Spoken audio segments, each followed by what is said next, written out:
Assalamualaikum warahmatullahi wabarakatuh. Selamat pagi anak-anak. Pada video kali ini saya akan menyampaikan materi tema 1 subtema 1 pembelajaran 1. Langsung saja kita klik mulai. Adapun tujuan dari pembelajaran kali ini yaitu siswa mampu mengidentifikasi gagasan pokok dan gagasan pendukung. Siswa mampu menghargai keberagaman. Siswa mampu menjelaskan cara menghasilkan bunyi. Untuk materinya kita akan membaca bacaan berikut. Berikut adalah paragraf pertama dari suatu bacaan. Pawai budaya sangat menarik bagi warga kampung Babakan. Pawai ini selalu menampilkan keragaman budaya Indonesia. Udin dan teman-teman tidak pernah bosan menanti rombongan pawai lewat. Tahun ini mereka datang ke alun-alun untuk melihat pawai tersebut. Kakak Udin pun terlihat sabar menanti. Terdengar suara gendang yang menandakan rombongan pawai semakin dekat. Di barisan pawai terdepan terlihat rombongan dari Maluku. Rombongan laki-laki mengenakan kemeja putih, jas merah, dan topi tinggi dengan hiasan keemasan. Rombongan perempuan mengenakan baju cele. Baju ini terdiri dari atasan putih berlengan panjang serta rok lebar merah. Langkah mereka diiringi oleh suara tifa, alat musik dari Maluku.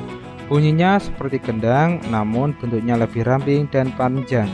Budaya Maluku sangat unik dan menarik. Budaya Bali terkenal karena bunyi musiknya yang berbeda. Rombongan dari Bali membunyikan alat musik daerahnya, cengceng namanya.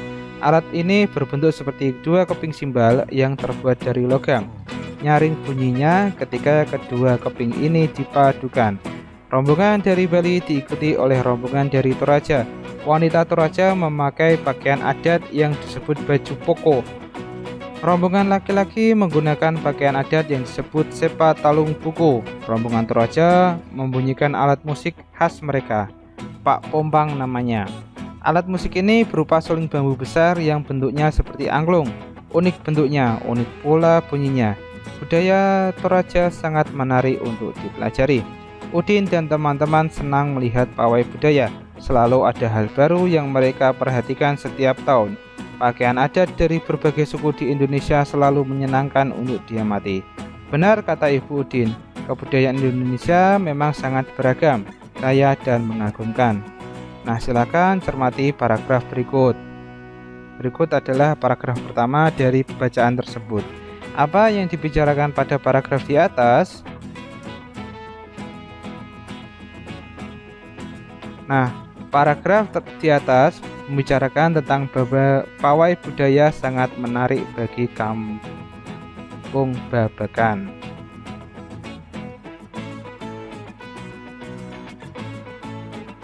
Setiap bacaan biasanya terdiri atas beberapa paragraf. Setiap paragraf memiliki gagasan pokok yang didukung oleh gagasan pendukung. Gagasan pokok adalah ide utama yang dibahas dalam suatu bacaan. Dapat berupa kalimat inti atau berupa pokok paragraf. Gagasan pendukung adalah uraian atau tambahan informasi untuk gagasan pokok. Berikut cara menentukan gagasan pokok. Yang pertama, bacalah teks secara cermat, kemudian temukan kalimat utamanya, kemudian temukan unsur inti dari kalimat utama. Unsur inti yaitu kalimat utama sama dengan gagasan pokok. Nah, kalimat utama dari paragraf pertama tadi adalah pawai budaya sangat menarik bagi warga kampung Babakan. Nah, untuk paragraf kedua sampai 5 silahkan temukan gagasan pokok atau kalimat utamanya.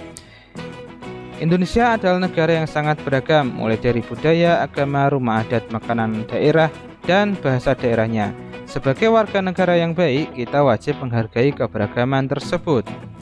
Sebagai contoh, ini adalah dari Yogyakarta. Rumah adatnya namanya joglo, kemudian makanan khas daerahnya bernama gudeg. Contoh lagi yaitu dari Betawi, berasal dari Provinsi DKI Jakarta. Rumah adatnya bernama rumah kebaya, sedangkan makanan khas daerahnya yaitu kerak telur. Nah, gambarnya seperti ini. Kemudian berikut adalah contoh dari Papua. Rumah adatnya bernama Honai, sedangkan makanan khas daerahnya yaitu papeda. Papeda sendiri terbuat dari sagu. Nah, sebagai anak Indonesia, aku merasa bangga terhadap keragaman yang ada. Menghargai perbedaan merupakan wujud dari semangat persatuan dan kesatuan. Contoh sikap menghargai keberagaman yang pertama adalah menghormati orang lain, berteman dengan siapa saja, senantiasa berperilaku sopan dan santun, memberikan apresiasi terhadap keberagaman.